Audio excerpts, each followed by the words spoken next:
ಧನು ರಾಶಿಯವರೇ ನಮಸ್ಕಾರ ಸ್ನೇಹಿತರೆ. 33 ಕೋಟಿ ದೇವತೆಗಳು ನಿಮ್ಮ ಮನೆಯಲ್ಲಿ ವಿರಾಜಮಾನರಾಗಿದ್ದಾರೆ. ಇದು ಯಾವುದೇ ಸಾಮಾನ್ಯ ವಿಷಯವಲ್ಲ, ಬದಲಿಗೆ ಒಂದು ದಿವ್ಯ ರಹಸ್ಯವಾಗಿದೆ. ಅದು ಕೇವಲ ನಿಮ್ಮ ಜ್ಯೋತಿಷ್ಯದ ಚಾರ್ಟ್ನಲ್ಲಿ ಅಡಗಿದೆ. ಸೂರ್ಯನು ಧನು ರಾಶಿಯಲ್ಲಿ ಗೋಚಾರ ಮಾಡಿದಾಗ ಬ್ರಹ್ಮಾಂಡದ ಸಮಸ್ತ ಶಕ್ತಿಯು ನಿಮ್ಮ ಸುತ್ತಲೂ ಒಂದೆಡೆ ಸೇರುತ್ತದೆ. ಏಕೆಂದರೆ ಧನು ರಾಶಿಯ ಅಧಿಪತಿ ಗುರು ಬೃಹಸ್ಪತಿಯಾಗಿದ್ದಾರೆ. ಅವರನ್ನು ಸಮಸ್ತ ದೇವತೆಗಳ ಗುರು ಎಂದು ಕರೆಯಲಾಗುತ್ತದೆ ಮತ್ತು ಅವರ ಕೃಪೆಯಿಂದ ನಿಮ್ಮ ಮನೆಯ ಪ್ರತಿಯೊಂದು ಮೂಲೆಯೂ ಪವಿತ್ರವಾಗುತ್ತದೆ.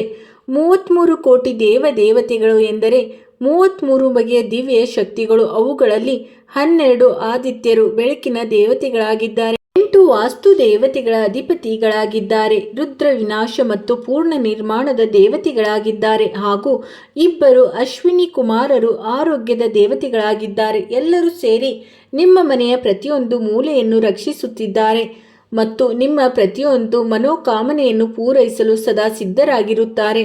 ಆದರೆ ಈ ಅನನ್ಯ ವರದಾನದೊಂದಿಗೆ ಕೆಲವು ನಿಯಮಗಳು ಸೇರಿಕೊಂಡಿವೆ. ಅವುಗಳನ್ನು ನೀವು ಎಂದಿಗೂ ಮರೆಯಬಾರದು, ಏಕೆಂದರೆ ಈ 33 ವಿಶೇಷ ಸಂಕೇತಗಳೇ ನಿಮ್ಮನ್ನು ದೇವತೆಗಳೊಂದಿಗೆ ಜೋಡಿಸುವ ಹೂವುಗಳಾಗಿವೆ.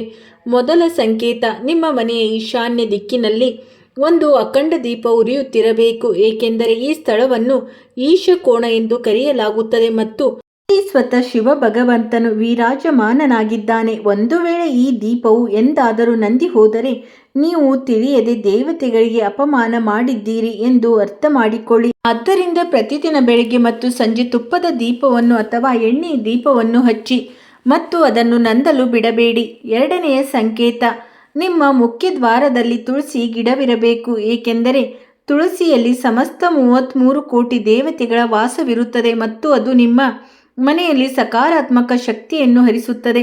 ತುಳಸಿಗೆ ಪ್ರತಿದಿನ ನೀರು ಹಾಕಿ ಮತ್ತು ಅದಕ್ಕೆ ಪ್ರತಿನಿತ್ಯ ಪೂಜೆ ಪ್ರದಕ್ಷಿಣೆ ಮಾಡಿ. ಇದರಿಂದ ಎಲ್ಲ ದೇವತೆಗಳು ಪ್ರಸನ್ನರಾಗುತ್ತಾರೆ. ಮೂರನೆಯ ಸಂಕೇತ, ನಿಮ್ಮ ಅಡುಗೆ ಮನೆಯಲ್ಲಿ ಅನ್ನದ ಕಣಜವು ಎಂದಿಗೂ ಖಾಲಿಯಾಗಲು ಬಿಡಬೇಡಿ, ಏಕೆಂದರೆ ಅನ್ನಪೂರ್ಣೇಶ್ವರಿ ದೇವಿ ಸ್ವತಃ ನಿಮ್ಮ ಅಡುಗೆ ಮನೆಯಲ್ಲಿ ವಾಸವಾಗುತ್ತಾಳೆ ಮತ್ತು ಅನ್ನಕ್ಕೆ ಅಪಮಾನವಾದರೆ ಅಥವಾ ವ್ಯರ್ಥವಾದರೆ ಆಕೆ ತೀವ್ರ ಕೋಪಗೊಳ್ಳುತ್ತಾಳೆ. ಆದ್ದರಿಂದ ಪ್ರತಿಯೊಂದು ಊಟಕ್ಕೂ ಮೊದಲು ಅನ್ನವನ್ನು ಸ್ವೀಕರಿಸಲು ಪ್ರಾರ್ಥನೆ ಮಾಡಿ ಮತ್ತು ಎಂದಿಗೂ ಅನ್ನವನ್ನು ಕಾಲಿನಿಂದ ಮುಟ್ಟಬೇಡಿ. ನಿಮ್ಮ ಮನೆಯ ದೇವರ ಕೋಣೆಯಲ್ಲಿ ಒಂದು ಪವಿತ್ರವಾದ ಶಂಖವು ಖಂಡಿತ ಇರಬೇಕು ಮತ್ತು ಅದು ಪ್ರತಿದಿನ ಬೆಳಗ್ಗೆ ಸಂಜೆ ಊದಬೇಕು, ಏಕೆಂದರೆ ಶಂಖದ ದಿವ್ಯ ಧ್ವನಿಯು ಬ್ರಹ್ಮಾಂಡದ ಸಮಸ್ತ ದುಷ್ಟ ಶಕ್ತಿಗಳನ್ನು ನಾಶಪಡಿಸುತ್ತದೆ ಮತ್ತು ಎಲ್ಲ ದೇವತೆಗಳನ್ನು ನಿಮ್ಮ ಮನೆಯತ್ತ ಆಕರ್ಷಿಸುತ್ತದೆ. ನಿಮ್ಮ ಮನೆಯ ನೈಋತ್ಯ ದಿಕ್ಕನ್ನು ಎಂದಿಗೂ ಕೊಳಕಾಗಿ ಇಡಬೇಡಿ, ಏಕೆಂದರೆ ಇದು ನೈಋತ್ಯ ಕೋಣವಾಗಿದೆ. ಇಲ್ಲಿ ಭೈರವ ದೇವನು ವಿರಾಜಮಾನನಾಗಿದ್ದಾರೆ. ಆತನು ಕಾಲದ ಅಧಿಪತಿ. ದಿಕ್ಕು ಅಶುದ್ಧವಾದರೆ ಭೈರವನು ಕಷ್ಟಗಳನ್ನು ನೀಡಬಹುದು. ಆದ್ದರಿಂದ ಈ ಮೂಲೆಯನ್ನು ಪ್ರತಿದಿನ ಸ್ವಚ್ಛಗೊಳಿಸಿ ಮತ್ತು ಇಲ್ಲಿ ಕಡು ಬಣ್ಣದ ಬಟ್ಟೆ ಅಥವಾ ಕಬ್ಬಿಣದ ವಸ್ತುಗಳನ್ನು ಇಡಿ. ನಿಮ್ಮ ಮನೆಯಲ್ಲಿ ಒಂದು ಸ್ಫಟಿಕ ಅಥವಾ ಮಣಿರತ್ನವು ಖಂಡಿತ ಇರಬೇಕು. ಅದು ಸೂರ್ಯ ಮತ್ತು ಚಂದ್ರನ ಶಕ್ತಿಯನ್ನು ಹೀರಿಕೊಳ್ಳುತ್ತದೆ, ಏಕೆಂದರೆ ಇದು ಎಲ್ಲ ದೇವತೆಗಳಿಗೂ ಪ್ರಿಯವಾಗಿದೆ ಮತ್ತು ಇದು ಮನೆಯಲ್ಲಿ ಸಮೃದ್ಧಿ, ವೈಭವ ಮತ್ತು ಐಶ್ವರ್ಯವನ್ನು ಕಾಯ್ದುಕೊಳ್ಳುತ್ತದೆ. ಸ್ನೇಹಿತರೆ, ನಿಮ್ಮ ಮಾಹಿತಿಗಾಗಿ ನಿಮ್ಮ ಜೀವನದಲ್ಲಿ ಎಂಥದ್ದೇ ಸಮಸ್ಯೆಗಳಿದ್ದರೂ ಸ್ಕ್ರೀನ್ ಮೇಲೆ ಕಾಣುತ್ತಿರುವ ಗುರೂಜಿಯವರಿಗೆ ಕರೆ ಮಾಡಿ.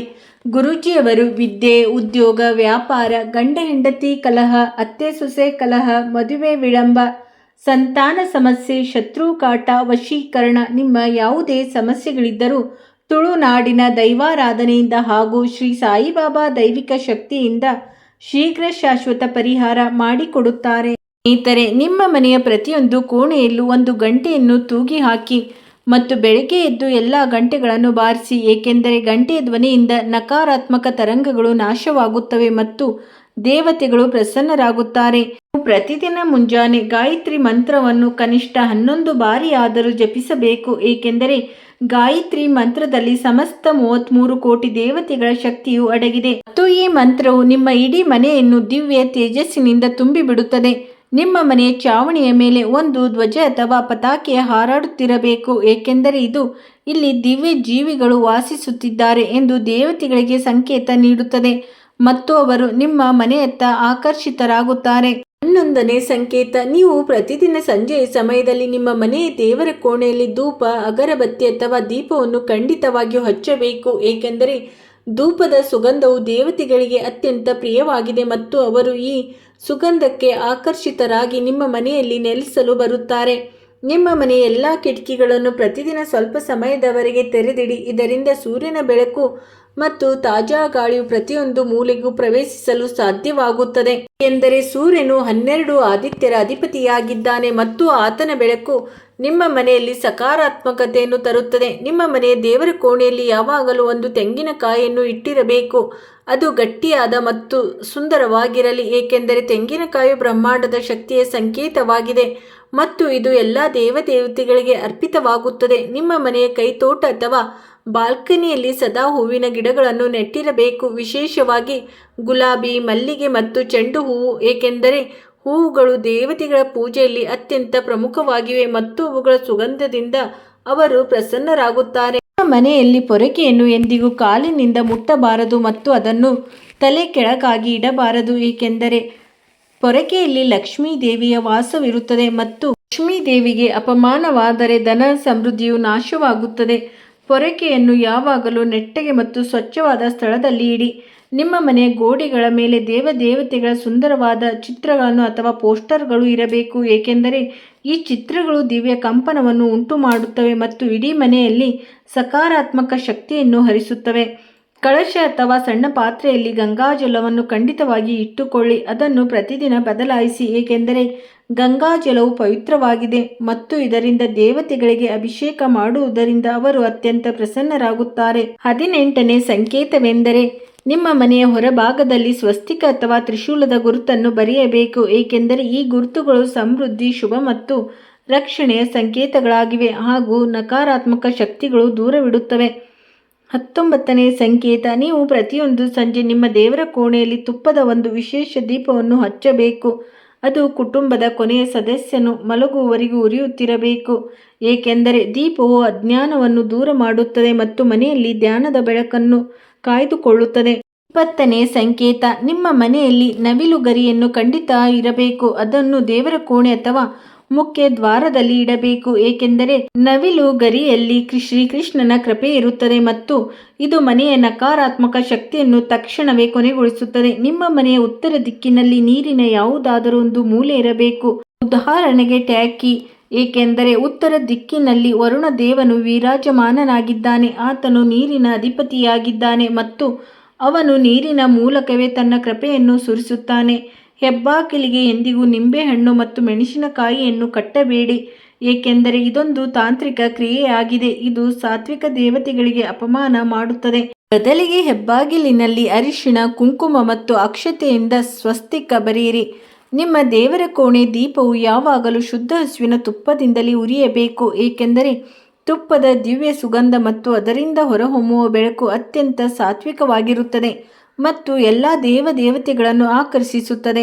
ನೀವು ನಿಮ್ಮ ಮನೆಯನ್ನು ನಿಯಮಿತವಾಗಿ ಅತ್ಯಂತ ಜಾಗರೂಕತೆಯಿಂದ ಸ್ವಚ್ಛಗೊಳಿಸಬೇಕು, ವಿಶೇಷವಾಗಿ ಗುರುವಾರದಂದು, ಏಕೆಂದರೆ ಗುರುವಾರವು ಗುರುವಿನ ದಿನವಾಗಿದೆ ಮತ್ತು ಸ್ವಚ್ಛವಾದ ಮನೆಯಲ್ಲಿ ದೇವತೆಗಳು ವಾಸಿಸುತ್ತಾರೆ.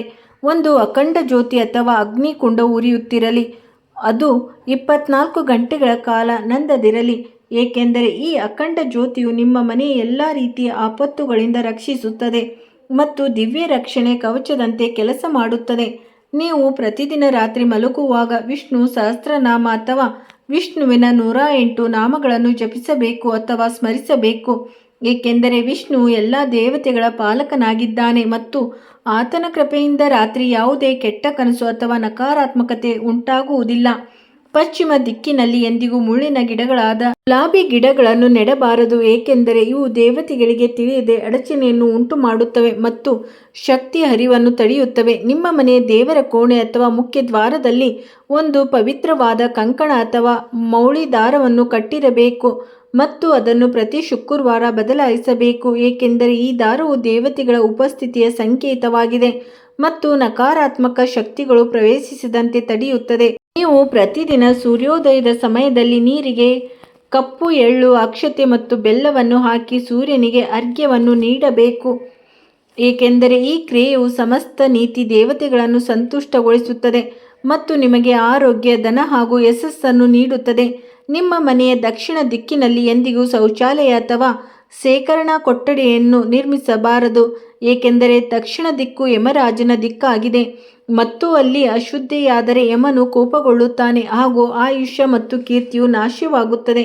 ದೇವರ ಮನೆಯಲ್ಲಿ ಒಂದು ತೆಂಗಿನಕಾಯಿ ಅಥವಾ ಬಿಲ್ಪತ್ರೆಯನ್ನು ಯಾವಾಗಲೂ ಇಟ್ಟಿರಬೇಕು, ಅದನ್ನು ಪ್ರತಿದಿನ ಬದಲಾಯಿಸಬೇಕು, ಏಕೆಂದರೆ ಭಗವಾನ್ ಶಿವನಿಗೆ ಬಿಲ್ಪತ್ರೆ ಅತ್ಯಂತ ಪ್ರಿಯವಾದದ್ದು ಮತ್ತು ಇದು ಅವರನ್ನು ನಿಮ್ಮ ಮನೆಯತ್ತ ಆಕರ್ಷಿಸುತ್ತದೆ. ನೀವು ಪ್ರತಿಯೊಂದು ಮಂಗಳವಾರ ನಿಮ್ಮ ಮನೆಯಲ್ಲಿ ಹನುಮಾನ್ ಚಾಲಿಸ ಪಠಣವನ್ನು ಕಡ್ಡಾಯವಾಗಿ ಮಾಡಬೇಕು, ಏಕೆಂದರೆ ಈ ದಿನ ಹನುಮಂತನದ್ದಾಗಿದೆ ಮತ್ತು ಅವರು ನಿಮ್ಮ ಮನೆಯನ್ನು ರಾಕ್ಷಸರು, ಭೂತ ಪ್ರೇತಗಳು ಮತ್ತು ಇನ್ನಿತರ ನಕಾರಾತ್ಮಕ ಶಕ್ತಿಗಳಿಂದ ರಕ್ಷಿಸುತ್ತಾರೆ. ಮನೆಯ ಸಂಕೇತವೆಂದರೆ ನಿಮ್ಮ ಮನೆಯ ಪ್ರತಿಯೊಂದು ಕೊಠಡಿಯಲ್ಲಿ ಒಂದು ಸಣ್ಣ ದೀಪ ಉರಿಯುತ್ತಿರಬೇಕು. ಅದು ಎಲೆಕ್ಟ್ರಿಕಲ್ ದೀಪವಾಗಿರಲಿ ಅಥವಾ ಎಣ್ಣೆಯ ದೀಪವಾಗಿರಲಿ, ಏಕೆಂದರೆ ಈ ದೀಪವು ನಿಮ್ಮ ಇಡೀ ಮನೆಯ ಪ್ರಕಾಶದಿಂದ ತುಂಬಿದೆ ಮತ್ತು ಯಾವುದೇ ಕತ್ತಲೆ ಇಲ್ಲಿ ಪ್ರವೇಶಿಸಲು ಸಾಧ್ಯವಿಲ್ಲ ಎಂಬ ಸಂದೇಶವನ್ನು ನೀಡುತ್ತದೆ. ಈಗ ನೀವು ಈ 33 ಸಂಕೇತಗಳನ್ನು ಗಮನವಿಟ್ಟು ನೋಡಿ ಮತ್ತು ಕೇಳಿದ್ದೀರಿ, ನಿಮಗೆ ಅರ್ಥವಾಗಿರಬಹುದು. ಈ ಸಂಕೇತಗಳು ಕೇವಲ ಹೊರಗಿನ ಕ್ರಿಯೆಯಷ್ಟೇ ಅಲ್ಲ, ಬದಲಾಗಿ ಇವು ನಿಮ್ಮ ಆಂತರಿಕ ಆಸ್ಥೆ, ಶ್ರದ್ಧೆ ಮತ್ತು ಭಕ್ತಿಯ ಸಂಕೇತವಾಗಿವೆ. ನೀವು ದೀಪವನ್ನು ಬೆಳಗಿಸಿದಾಗ ಅಜ್ಞಾನವನ್ನು ದೂರ ಮಾಡುವ ಸಂಕಲ್ಪ ತೊಟ್ಟಿರುತ್ತೀರಿ. ನೀವು ತುಳಸಿ ಪೂಜೆ ಮಾಡಿದಾಗ ಪ್ರಕೃತಿಯನ್ನು ಪ್ರೀತಿಸುವ ವಚನವನ್ನು ನೀಡುತ್ತೀರಿ.